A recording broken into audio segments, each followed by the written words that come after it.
This was in 2011 when I was visiting my aunt and uncle who lived in northern Chihuahua, Mexico. For context, I'm male, and I was around 14 years old.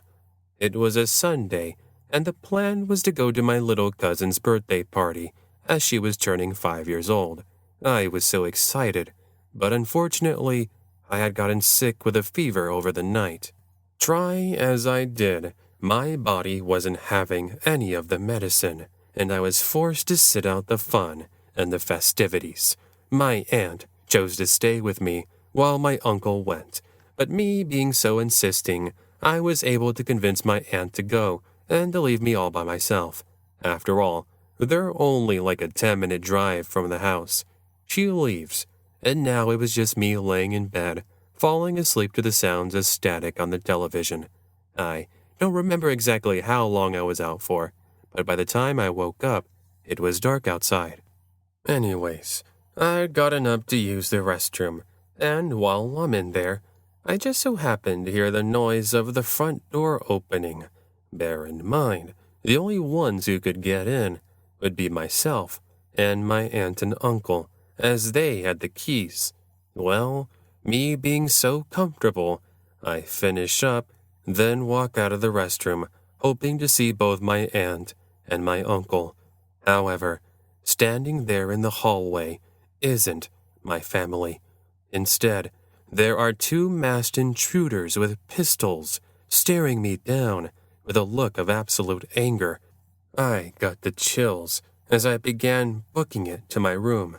The two follow as I shut the door on them. However, I had no time to lock it because they are able to make their way in. Now it's me clutching onto my bed's post, staring at these two, thinking, this is where it ends. To think I didn't even get to say goodbye to my family. One of them raises their sidearms, and then he says, "Be quiet, and don't you dare try to escape or call the police. If you do, I'll have no issue in splattering your insides all across the floor." Something like that. He said it in Spanish, but I'm writing this out in English to make it easier for you to understand. The one who spoke up then demands me to get into the restroom, and while I'm in here, I can hear them moving something.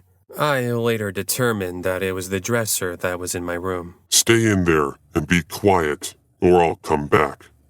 I was now locked in the restroom, and with no way of getting out. I couldn't do anything. No cell phone to call for help, no window to escape from. I sat in there for what seemed like hours, and after what seemed like an eternity, I heard my aunt and my uncle call out my name. "David, where are you?" I was able to get their attention, and they get me out. The mess that was left behind by the two robbers was crazy. It was like a windstorm had come through. Furniture was tossed everywhere, cabinets were out of place, and most of the valuables in the house had gone missing. Unfortunately, police were of little help, and with the nearest neighbors being out of town, nobody got a proper description of their getaway vehicle. To this day, I'm pretty certain that had I not listened to those two robbers, they would have easily ended me right there and then in my very own room. Hey everybody, just really quickly before we get to the next story, I just wanted to let you know that I went ahead and launched channel memberships. It's a new feature here to the channel, and it's an awesome way for all of you to get awesome perks, as well as support the channel. Check it out, it's right below the video. It's right next to subscribe, it says join, and you can check out the cool things I have. I made a video about it, so you can watch that. But let's get on to the next story. Story number 3. Getting in to the wrong taxi. It was around 2004. I took a trip down to Reynosa in Mexico to visit a friend of mine who was celebrating her 28th birthday. For a quick reference, I'm female, 25 years old, and I'm originally from Houston, Texas. Now, let it be known that I'm a Spanish speaker, which is why I had no problem making the drive down there. I had made the drive down there in the past, and this year was looking to be more or less the same. While I spent a week with her, we will call her Jessica, we used taxis. It was a lot easier that way, since I wasn't a huge fan of driving over there. On one random evening, it was just myself, as Jessica had to go to work. This was fine, since I spent most of that evening packing as I was leaving the next morning. But around, I'd say, 7 p.m., my stomach started to growl, and the search for food officially began. Jessica, being notorious for having no food in her refrigerator or cupboards, meant I had to go out and get food for myself. Thankfully, I knew of some awesome street tacos that were located in the downtown area, so I went ahead and called a taxi, and I arrived 20 minutes later. So far, so good. Nothing too scary.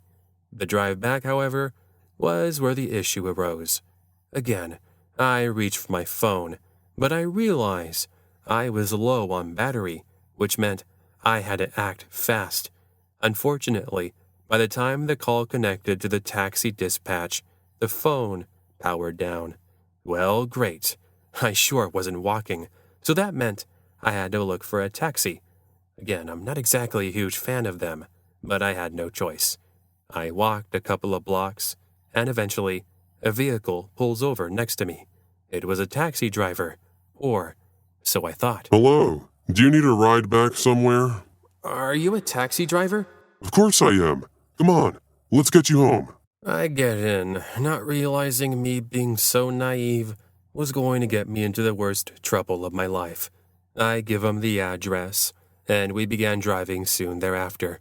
Now, in order to reach my friend's house, you did have to take a certain street. Otherwise, it would loop you back into the city, or take you onto the freeway. This was a mistake one of the taxi drivers made on my first night there. I digress. So, eventually we reach that certain U-turn, and my taxi driver ends up going past it. Again, this seemed to be a common error, so I went ahead and pointed it out. He insisted that he knew of a faster way, as he claims he lived just a few streets from my friend. Once again, I'm really giving him the benefit of the doubt, even though I was feeling something about this taxi driver that was a bit off. Maybe it was the continuous staring he did into the mirror, or maybe it was the comments he made. But regardless, I wanted to get out of the vehicle. Soon enough, I saw a street that I recognized, and I started to relax, thinking I was just making a huge deal.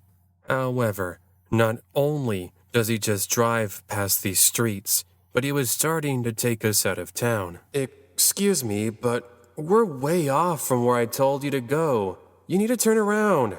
We're getting too far. He ignored me, and he continued to drive as the city lights began to become distant. I was so scared, and I didn't know what to do.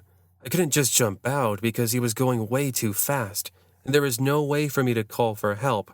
So I was stuck, and I knew this guy was trying to take me out into the middle of nowhere. Who knows what he was going to do?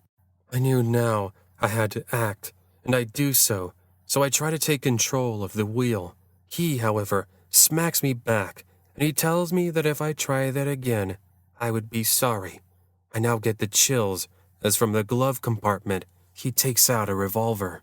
Try that again, I dare you. Now be quiet. I know what I'm doing. I had no idea how I was getting out of this mess, but I knew something had to be done. I don't know if it was a miracle or somebody in the grate upstairs was looking after me, but soon I started to see some red and blue lights illuminating the rear-view mirrors. It was a police officer. At last, I was saved.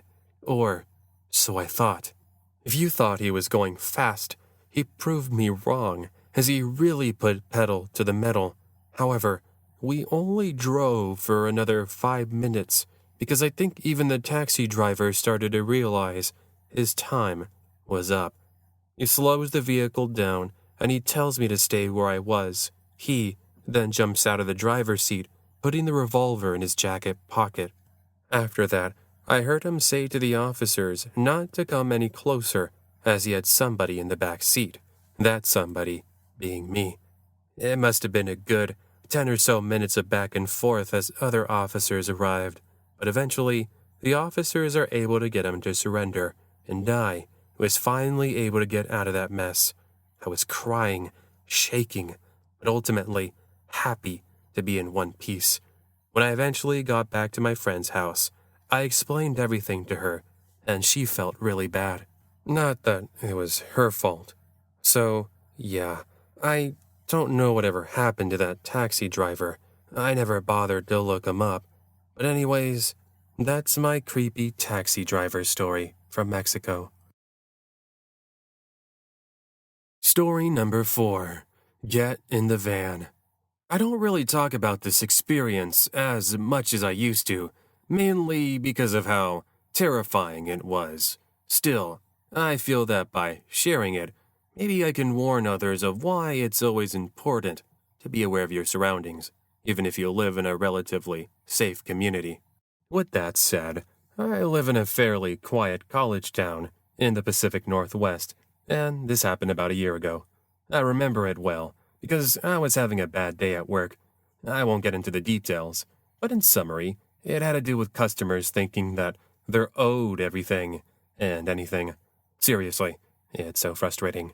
I digress.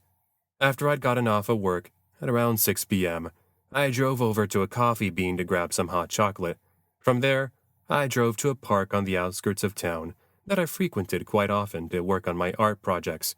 I sat there watching the birds, listening to music on my iPod, and I just watched people walk by.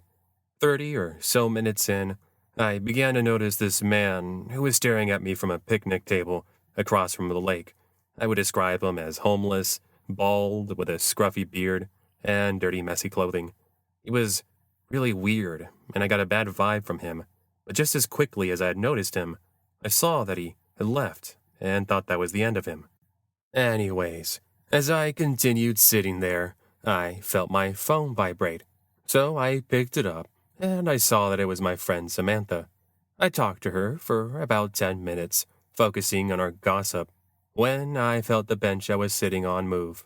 Thus, I turned my glance over my shoulder, and I saw that the homeless guy from a bit earlier was now sitting next to me, with a very nervous look. That wasn't the only thing that had my attention. He had his hands in his jacket pocket, and he was fiddling around with some sort of object. I tried to play it cool and not get up immediately. After all, there were still some people walking about, albeit out of their sight. Still, I could scream and grab their attention if I had to. Do you happen to have the time? I gave him the time, giving him the benefit of the doubt, and then I started putting my little sketchbook I carry with me in my backpack. He continues to nervously stare at me while he's mumbling something underneath his breath, and after a few moments, I tell him to have a nice evening, and I make a brisk 3-minute walk back to my car in the parking lot. Side note, the parking lot had terrible lighting. It was really difficult to see anybody unless they were standing directly under the street lamps. Well, with that in mind, when I reached the parking lot, I turned around, expecting to see him following me, but he's gone. So I sighed a breath of relief and to start getting closer to my car. But then I noticed a shadow appear from behind a couple of parked vehicles. As I focused on the figure, I saw a van start to approach me from my side. Then I hear the side door open, where a masked man sat there staring. After that, the figure walking toward me was revealed to be the creep from the park. He said, "Get in the van, now." I sorta just stood there looking at him like this was some sort of joke. But then, he reveals that he was armed. He reveals a pistol from his jacket pocket, and he continues to demand I get inside the van. Otherwise, I would be sorry. Now, since I was so close to my car, I chose to run. Not sure why, because he could have easily just taken me out right there and then. But regardless, I unlocked my vehicle using the button on my keys. As I put the key in the ignition, the man walks over to my car as he demands I get out. Otherwise, he would shoot out the windows. Me, full of adrenaline and making dumb decisions, floored it out of there, with the last sight in my rearview mirror being the creep getting inside the van. I drove immediately over to the police station, and I reported the incident to the authorities, and they told me they would investigate. To this day, the creeps that almost abducted me have never been caught. Oh, yeah, just to quickly mention, a lot of my friends have told me that the sidearm he was carrying may have been a fake. I mean, the more we think about it, the more we question why he just didn't shoot out the windows like he claimed he would. I mean, if he really wanted me to get inside the van that badly, he would have gone out of his way to do so. But perhaps that's why he was acting so nervous when I first met him. Maybe he thought I would catch on to his little act. I don't know. What do you think? Story number 5. A tour gone wrong. After binge watching and listening to a bunch of scary stories videos from the Creepy Fox, I remembered this time I was almost taken while in Mexico. Back then, I didn't really realize the severity of the incident, probably because I was still a kid.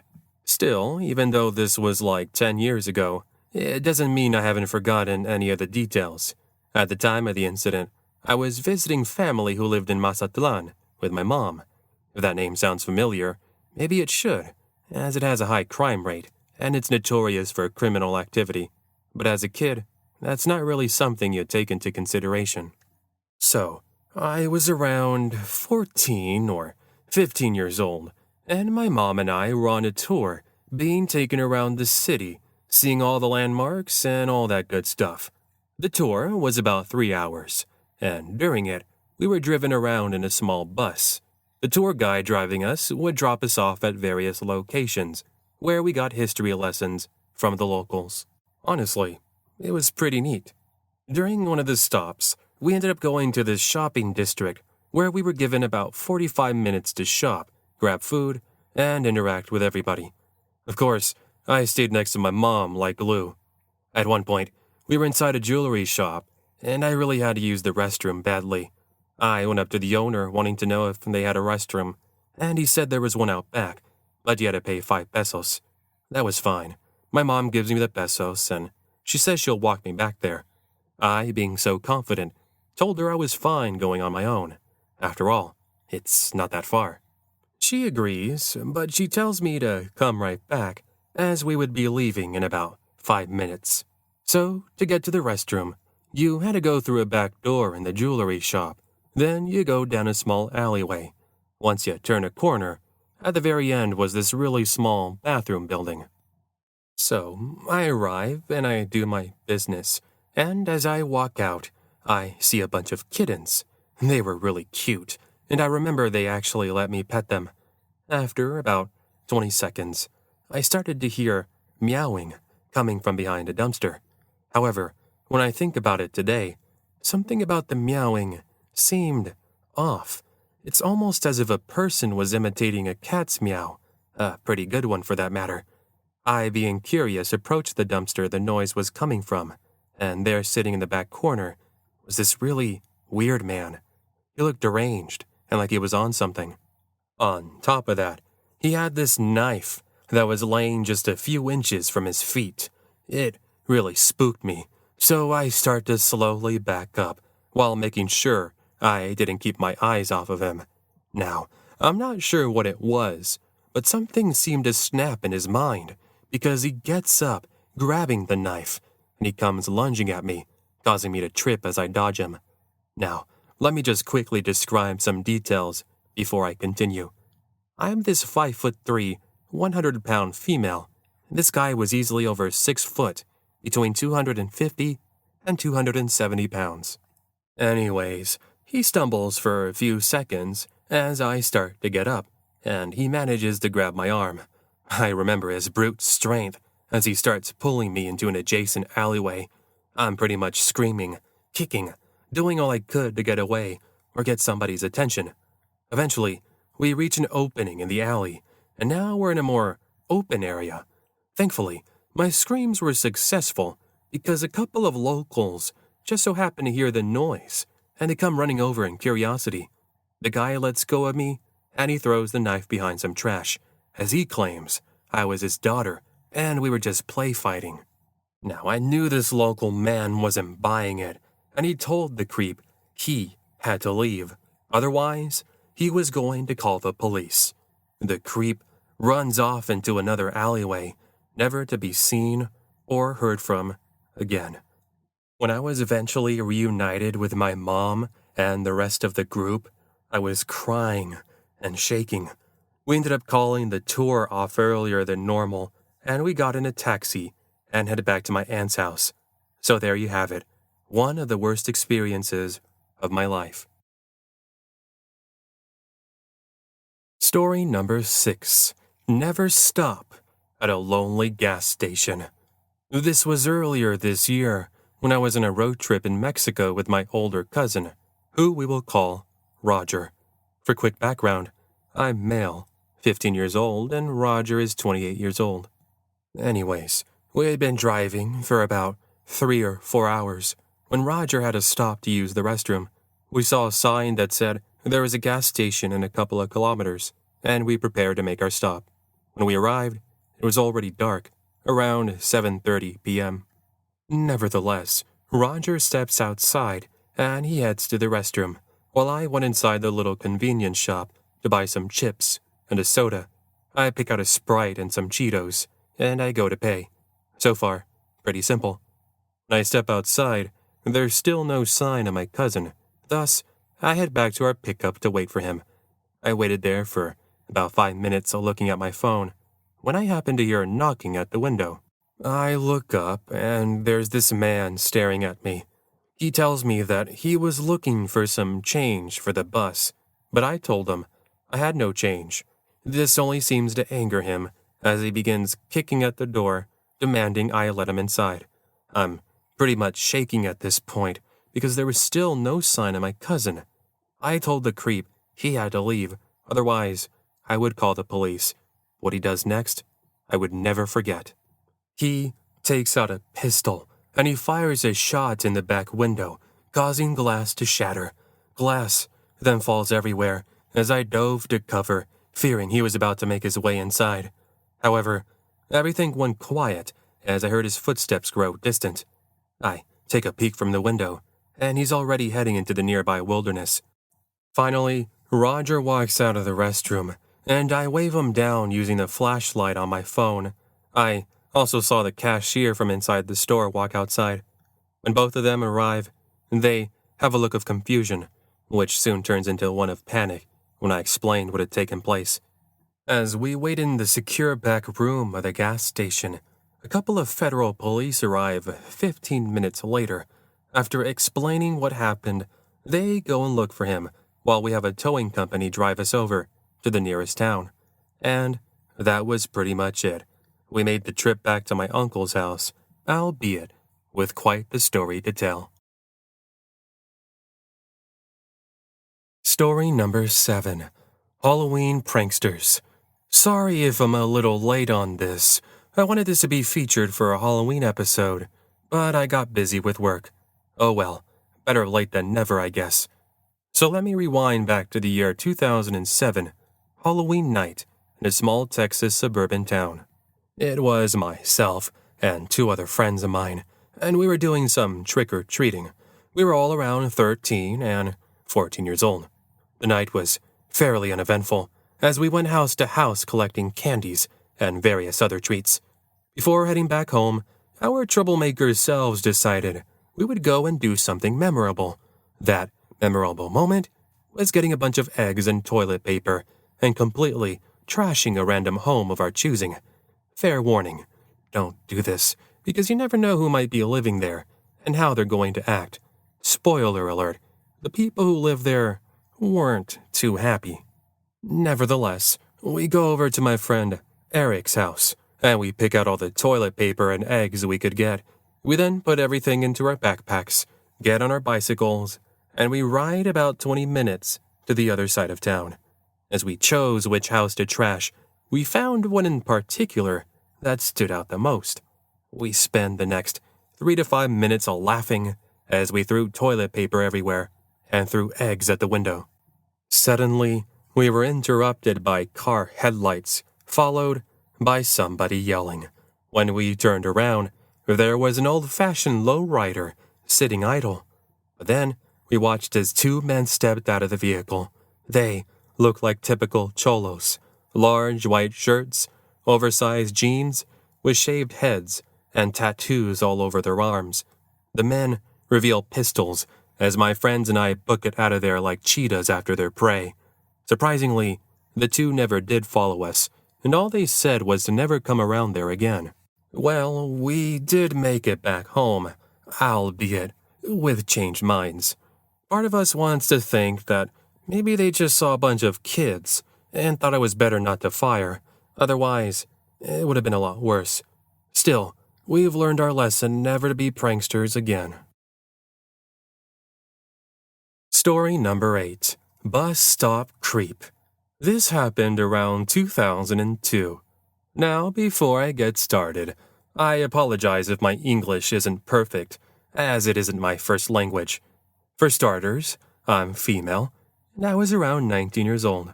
I was working at a small family-owned coffee shop where our customers are normally college students, pretty much people my age. Anyways, the night in question was what I wanted to go ahead and bring up to you all.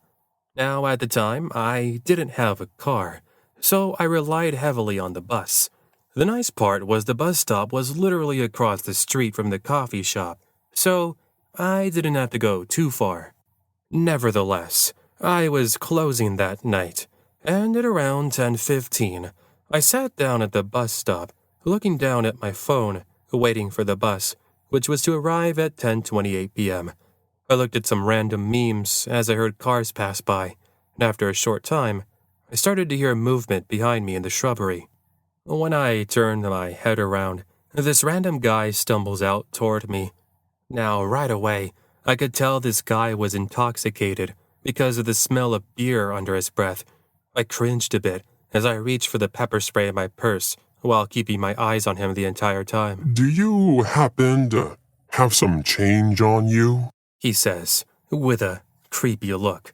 I told him I had no change, which then causes him to take a seat next to me. I go ahead and scoot closer to the other side of the bench, while he just sat there mumbling random things under his breath. I was almost considering leaving and walking home, but it's at least a 45-minute walk back. Also, this was a time before Uber and Lyft were really a thing. So, there was that. Okay, so I'm just sitting there uncomfortably when he starts with the questions. I, trying to be polite, answer it with short responses until it comes to him wanting to know if I could go out with him. Remember, the guy was clearly intoxicated, and I didn't want to get him even more mad than he was. He was unpredictable. Of course, I told him I was uninterested with him, and this seems to only anger him. He gets up, and he starts punching the bus stop sign, going on about how girls won't give him a chance, and how I would be sorry. Hearing this, I slowly started to get up again, keeping my hands on my pepper spray, just hoping the bus would arrive. Why my dumb self just didn't run, I don't know, but there I was. Nevertheless, he's arguing with himself for another few moments when I finally see the bus headlights coming down the road. At last, I was saved. I excuse myself, and I walk past him, but he manages to grab me. Now, as he grabbed me, he spun me around, which I used the momentum to create a fist, and then as hard as I could, I smack him right in the temple. He lets go, and I take off, waving down the bus driver.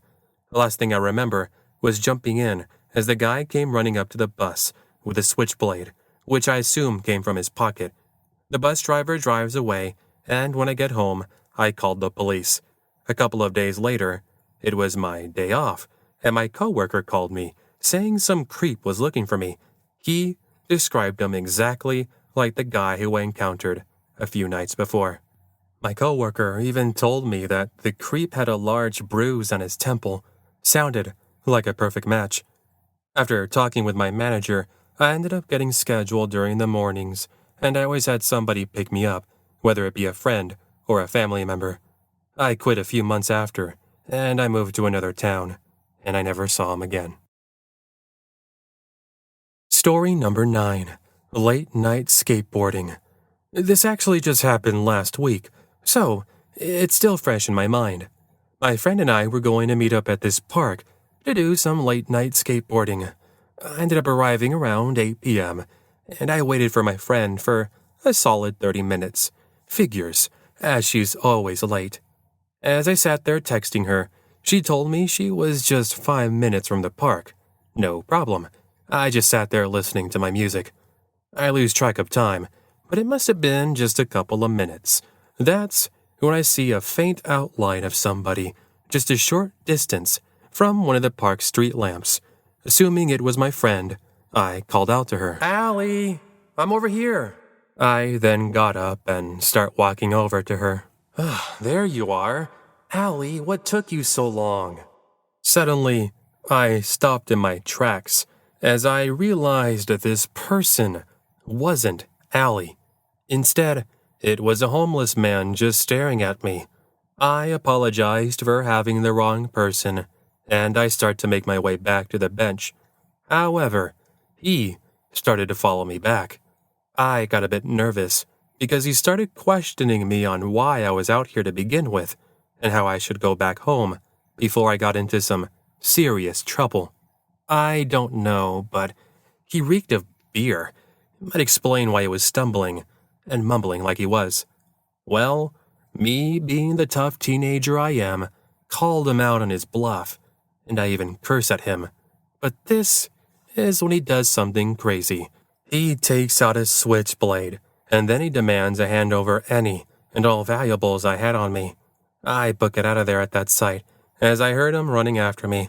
When I reached a more lit-up part of the park, I could see my friend Allie just walking in. She doesn't even get a chance to say anything, as she sees the guy chasing me. I tell her to run, which we do together. After what must have been a 20 to 30-second chase in the park, we turned around and we no longer saw him. That was pretty much it. Not as creepy as other stories, but I figured it was worth a mention. Update. A couple of days later, a woman was robbed while she was jogging in the park at night. The man was eventually caught the following morning, and that was the end of that. Story number 10. Living in the middle of nowhere. This happened about 7 years ago, so obviously, this isn't too fresh in my head. Still, I remember enough details to recollect the memory and present it in this written format. Enjoy. I was a teenager, and I was living with just my dad at the time. We lived on a small farm in the middle of nowhere in rural Arkansas. Not really a place where we got any visitors. Our nearest neighbor was at least 3 miles away, and don't even get me started with the nights. They were so dark, and the only illumination came from our house and the moonlight.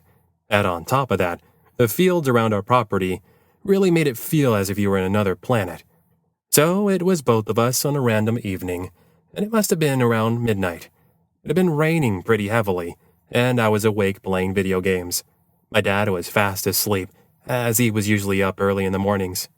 Anyways, I'm sitting there on the couch, minding my own business, when I started to hear a sound. It sounded like someone messing with one of the windows. The more I paid attention, the more it sounded as if it was coming from the kitchen. So I get up from the couch and nervously start to head over there. When I take a look, I happen to see a large hooded figure through the kitchen window, trying to pry it open with some sort of blade. I got the chills, because I knew it wasn't my dad. Thus, I make a run for it, heading upstairs where I wake up my dad, and I tell him there's a possible home intruder trying to break in. He grabs the shotgun from under the bed, and he tells me to stay locked in the room until he returned. Now, this next part is from my dad's perspective, so I'll write out what he told me.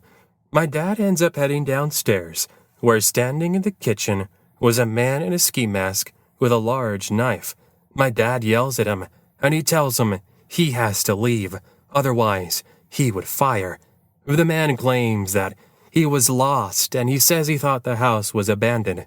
Well, my dad wasn't falling for it, and he reassures him that the house was indeed occupied. The creep just walks out without saying anything else. He then gets into a car, and he just leaves. And that was the end of the story. Now, I know it's not as scary as you might think, but just imagine living in the middle of nowhere and some random guy breaks into your house with a knife. It's not exactly something you would expect. Story number 11. Not a security guard. After just recently staying at a hotel, I was reminded of one of my classic creepy moments I've had growing up. This one is from when I was in college, so around 19 years old. It's a bit short and it's more on the creepy side, but I hope you like it anyways. Many years ago, myself, my little sister, and my mom and dad went to Mexico City for a vacation. We're talking about early 2000s, way before having a cell phone was commonplace. During our week's stay there, we shared a large room, but were given various keys, as not to rely on just one person to let us in. This worked out perfectly, because my younger sister and I spent most of our time by the swimming pool, while my parents spent time at the VIP lounge. On one of the afternoons of my sister and I spending time at this swimming pool, this older man approached me. I'd say he was in his late 40s. I try to act polite, as he begins offering to buy me things, and then he wants to know if I wanted to go out with him that night. I told him I wasn't interested, and he seems to grow frustrated, and he swims to the other side of the pool. However, I started to grow uncomfortable, because I recall his eyes never leaving mine. It's like he was just staring me up and down, something I mentioned to my sister. Well, fast forward a couple of more days at the hotel, and I would occasionally see him at the buffet. He would always wave toward me, but I pretended as if I didn't see him. But perhaps the creepiest moment was the night before we were heading back to the States. It was around 7 p.m., and I was upstairs by myself taking a shower. Mom, Dad, and my sister were waiting for me at the buffet, ready to chow down on some amazing grub. When I finished showering, I changed and then went to dry my hair. But when I paused the drying for a brief moment, I heard knocking at the door. Open up. This is security. We need to come in. Somebody had said, in broken English. I found this really strange because why would a security guard need to come into the room? I responded with a question. Well, okay, but why do you need to come into the room? What's your purpose? The knocking then pauses for a moment, and after about 5 seconds, the voice responds with, Open the door. This is serious. The police are here, and they need to get in. Now things were getting really interesting. The more I was thinking about it, the more I thought perhaps something serious was actually happening. After all, I wasn't looking to get into trouble, so I thought I would go ahead and open the door. But bear in mind, I wouldn't open it the entire way. Instead, I would open the small lock and chain so I could at least see who it was. So I open it, and standing on the other side isn't a security guard. Instead, it was the creep from the pool. I stood there frozen as he reaches through the opening and he manages to place his hand on mine. I freaked out and I pulled my arm away as he tries to go for the lock. I spared no kindness in what I did next. I slammed the door on him, which causes him to scream. Of course, I wasn't that mean, so I opened it so that he could take his hand out. After, I called the lobby, and I told them about the creep who tried to break into the room. They sent 2 actual security guards, and I gave them a description of the man. From there, they walked me down to the restaurant so that I could join my family and tell them about the experience. Let me just say that my dad was furious, and he said that if he got his hands on the dude, he would be sorry. Unfortunately, I never got to see my dad go full mixed martial arts on him because we never saw him again, and we left the next morning. Story number 12. The 2 Masked Men. This was a month ago while I was staying home alone. I'm female in my early 20s, and I live in southern Essex. So, there I was, spending time working on an art project and having Netflix on in the background. Now, I know most of these Home Alone stories happen during the nighttime, but mine happened during broad daylight, around 2 or 3 p.m. Just to give you a general idea, I live in a very safe community. There are lots of families with kids, and I'm right next to 2 elementary schools. Rarely do you hear of crime, and if you do, it's kids stealing candy from the store. So this afternoon, my mom told me that the power company was going to stop by to fix one of the power poles behind my house. She reminded me so I didn't get scared if I suddenly started to hear noise. She also told me that she'd be home early.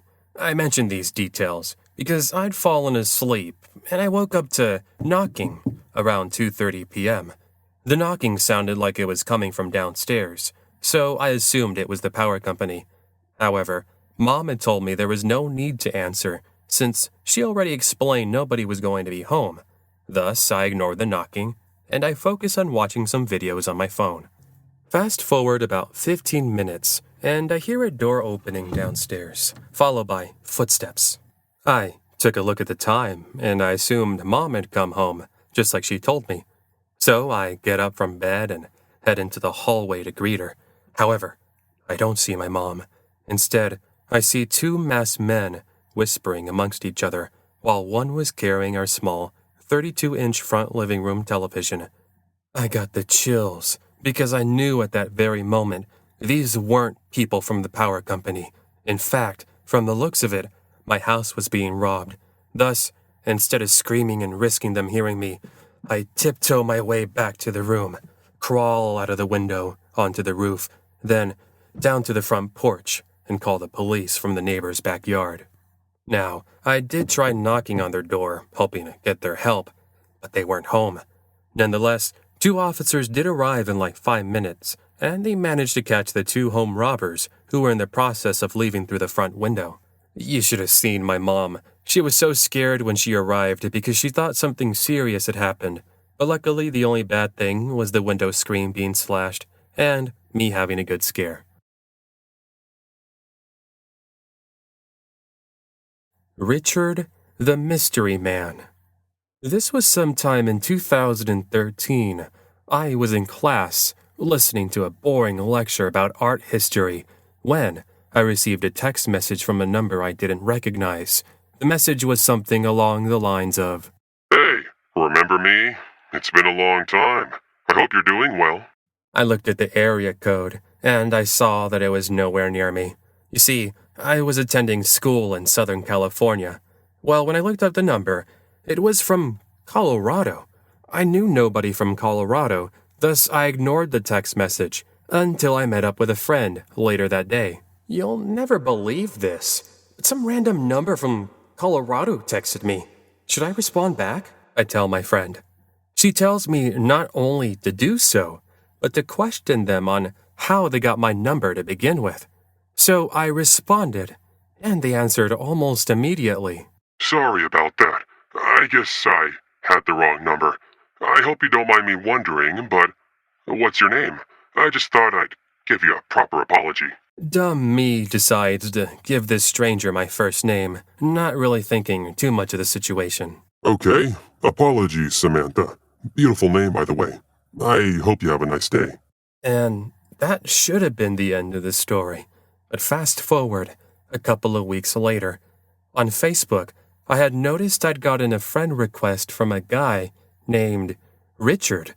I looked at his profile, but the only pictures he had were of dogs. Cute ones, mind you.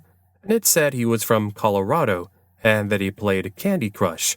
I really loved Candy Crush, and this was during a time I added random people so they could send me hearts so I could keep playing. The whole time, I'd made no connections with this Richard's location. A month or so after I'd accepted this Richard's request, he sends me a picture on Messenger. I go ahead and open it, and it's a picture of my house, and underneath it, the caption said, I found your house. I saw you, too. You're just as beautiful as I imagined you'd be. I blocked him entirely, and a day later, I got a text message. Once again, I didn't recognize the number. However, when I opened the message, I'm instantly reminded of who it was. The conversation I had with his phone number months ago was still here. I hadn't deleted it. Anyways, the message went on about why I was so mean and why I had blocked him on Facebook. I knew right away I could make the connection between this random Richard and the Facebook account. How did you find out where I live? Who are you really? I wanted answers, and I told him I was going to tell the police. But he responds by saying, "How can you be like that? We're only just beginning our fun after all." I block him, and I go to the police station later that afternoon. They told me they would try to trace the number, but unfortunately, the number had been disconnected. That was pretty much it. I never got a message from this Richard person again, and his true identity remained a mystery. For those wondering, sadly, I don't have my old phone with the messages anymore, as I got a new phone and number entirely. Thus, why this is based off my memory and my best recollection. Story number 14. Nightmare Catfishing. Allow me to begin by saying I was very much dumb and naive when it came to making friends on the internet. Maybe it had to do with not having many friends in real life, or maybe, just maybe, it had to do with never dealing with creeps. Honestly, I don't know which to put the blame on, but nonetheless, I'm going to recall a time back in freshman year of college when I ended up meeting someone very interesting, to say the least. Apologies for all the backstory that I'm going to present. I want to make sure I get as much detail as I can. So, I'd been playing Candy Crush Saga on Facebook back in like 2013 when I saw a red notification appear on the friend request option. I clicked on it thinking, finally somebody was thinking of me, only to see it was some random guy named Alex. Here's the thing, I didn't know somebody named Alex, but it said he graduated from the same college I went to. Along with that, he didn't live too far from me, only about 20 minutes away in the neighboring city. I thought to myself, maybe I met this guy at a party or at school and I just didn't remember him. After all, when you've got nothing but honors classes and college program homework to study for and complete, you forget silly things like this. Thus, I accepted his request, then took a look at his pictures. They all seemed pretty normal, and no alarm bells were ringing in my head. Just this average-looking college student with short blonde hair and blue eyes and an apparent love with cars. I'll admit, I sort of liked him. Fast forward to the next morning while I'm getting ready for school. There's another notification on my home screen. It says I had one unread message on Facebook. It was Alex. "Hey, you remember me, right? We met at that festival your college threw last month?" I responded wanting clarification, but he kept dodging the question. I mean, we did have an annual school festival, which my nervous self did help with, but I still couldn't remember this guy. Somehow, he knew me, and even my friends. Still, he wouldn't budge, but something about him seemed genuine. He never came off as a creep or a weirdo, and our conversations were very average. After a couple of months, talking via Messenger after school became a normal routine. In total, it had been about 2 months, and that's when the question arrived. "Do you want to be my girlfriend?" I said yes, though thinking about it as I write this out right now, it was very foolish. Soon after that, I started questioning, wanting to know if we could do a video chat, or maybe even meet in person. After all, it's the least we could do if we were now official. He would go on about how his phone didn't have video, and how he wanted to hold off on meeting one-on-one. One day, however, I bugged him enough, and we set a time to do a video chat. So much for not having that option. I answer the call nervously out of my mind, but I'm just met with a plain old background. "Hey, I can't see you. Where are you?" He went on to explain how he was in an accident and he was too embarrassed for me to see his face. I reassured him I'd fallen in love with him and I didn't care about how he looked. Anyways, we talked for about 10 minutes, and then he wanted to know if he could come over to my house. I told him my parents were out of town, and this excited him. I'll admit, it sort of excited me too. Thinking nothing of it, I gave him my address, and he told me he would be over in an hour. I'm pretty sure you know where this is going. Anticipating this reunion, so to speak, I stayed next to the living room window, watching cars drive by thinking, "Is that Alex?" I waited there for about 2 hours, and then Alex texted me, saying something had come up. I was annoyed, but I told him maybe some other time. Little did I know that other time would be later that night. Fast forward to 2 in the morning, I'm still home alone, and I'd been looking at my Instagram. Out of nowhere, I was able to hear what sounded like a door being opened.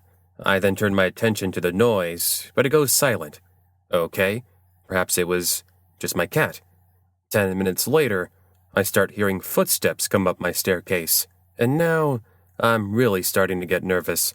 The footsteps go silent as I then hear my doorknob being moved. Hey, it's me, Alex. Can you go ahead and unlock the door? I'm sorry it took me so long to get here. Let's stop there for a second. How did he get inside my house? And why did he show up at 2 in the morning? Either way, I knew at this moment something was very wrong, so I told him he had to leave. This infuriates him as he starts kicking at the door. I'm getting pretty scared, so I start calling for the police.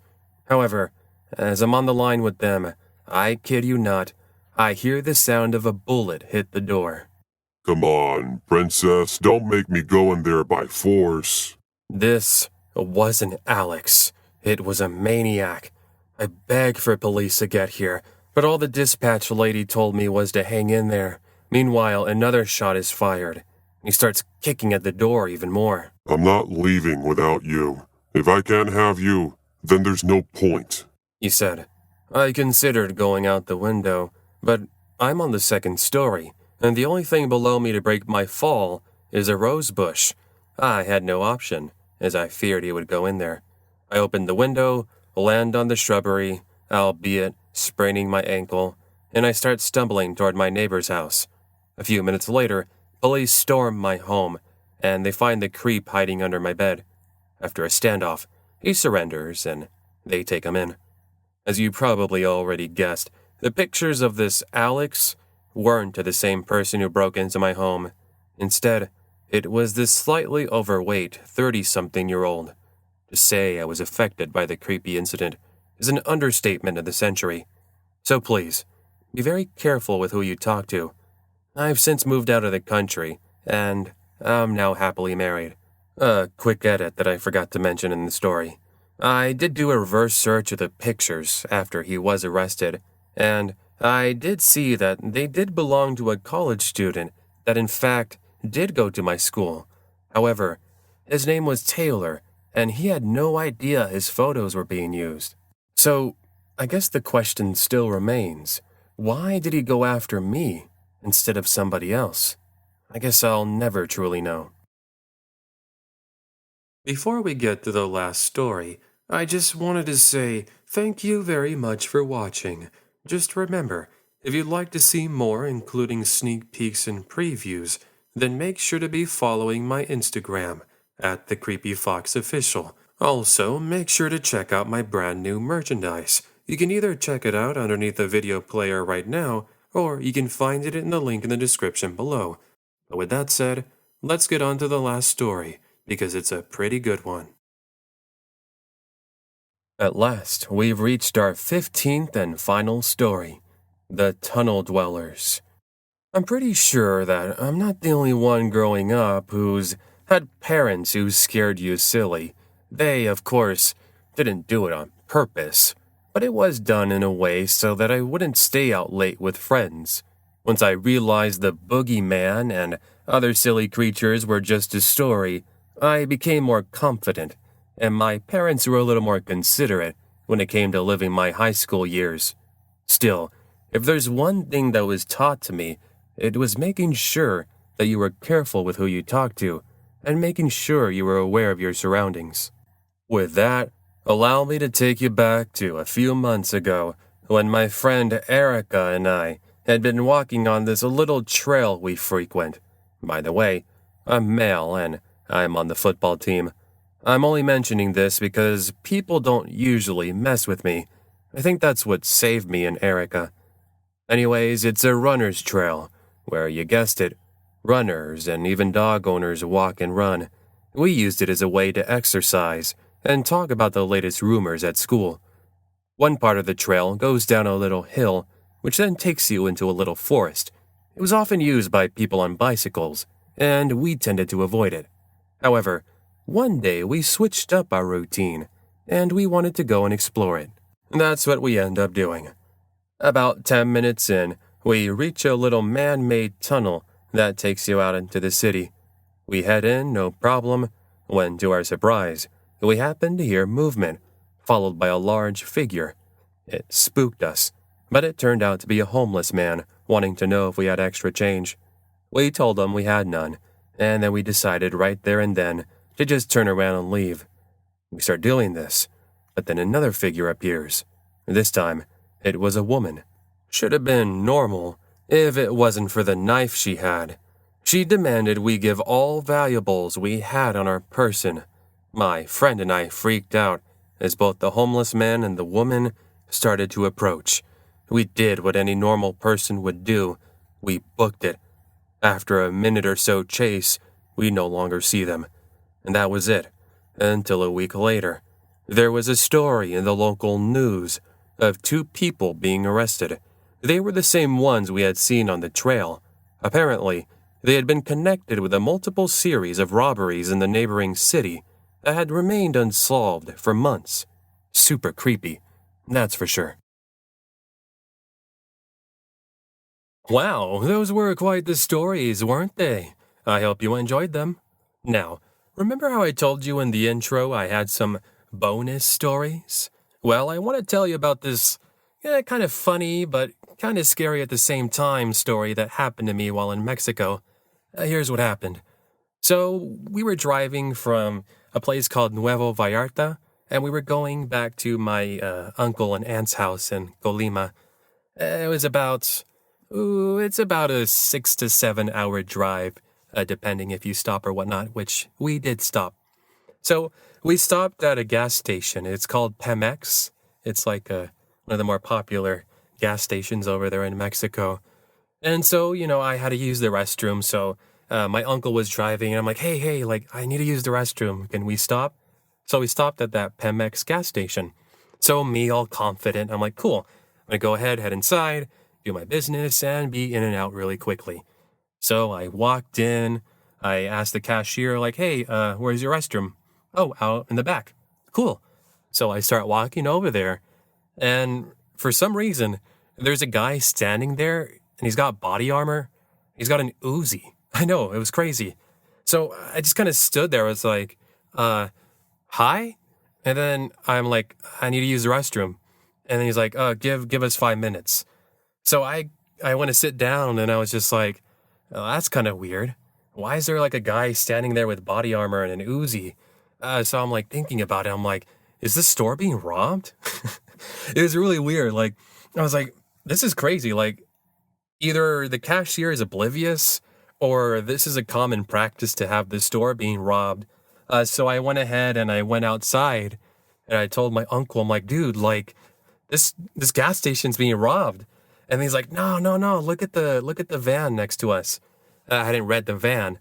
And pretty much it was like a bank company. They were coming to collect money and whatnot. And I was like, oh, that's what it was. So I got all scared for nothing. I came back in and the guy was like, oh, I'm sorry if I scared you. It's just like a security thing and whatnot. So I finally used the restroom after that. So my family had a good laugh at me, but trust me, I was really scared when it happened. I was like, oh, what's going on? And then I'm like, oh, okay, that makes sense, I guess. And the reason why I couldn't get past them was because the restroom was right next to the little office where they were doing the transaction. So that's why I couldn't get past them, just to clarify. Anyways, that was a little story I had to tell. If you enjoyed the video, then make sure you leave a like and a comment and all that good stuff. And tell me which story was your favorite. Also, if you're new around here and you want to see more, then make sure to subscribe and you turn on those notifications. I try to always feature brand new stories. Those stories usually come from all of you, so make sure that if you're sending a story, it's brand new. That way we're not repeating the same thing and you're not having to skip around and be like, oh, I've already heard that story. But enough on that. How you've all been? I'll tell you, it's been a while since I've worked on a video. As you saw in today's video, you witnessed some of the cool footage I filmed while I was in Mexico. I went from October 31st all the way up to November 11th. And let me tell you, it was awesome. I got to see some brand new sights, I got to spend time with family, and most important, I got to finally relax after all the work I've been doing. Also, as many of you know, doing nothing but YouTube videos and working at Disneyland 7 days a week, it takes its toll on you. That's why I was so happy to take the little break. Good thing is I'm feeling refreshed and I'm ready to go back at it. So in the coming weeks, get ready to see more footage and pictures from my time there as we get ready for December and Christmas. I got a lot of fun videos planned in the coming months, so I hope to have you here. But just really quickly, if you have any questions regarding the background footage I filmed or the location and the places like that, I'll go ahead and make sure to answer your questions down below. Since I'm recording this before I put the footage in the video, I don't know which clips I'm going to use. So depending on which clips I use, if you have any questions, you're like, ooh, that's cool, where is that from? Or where'd you go see that? I'll go ahead and respond to them down in the comment section below. Or I'll just probably put some text on the video on screen so you can kind of tell where it was. But anyways, it's time for a question. And today's question is this. Tell me, what was your favorite show growing up? Anyways, friends, this has been your host, the Creepy Fox, and you've been listening to Scary Stories. I'll talk to you all next time. Take care, and have yourself an amazing day.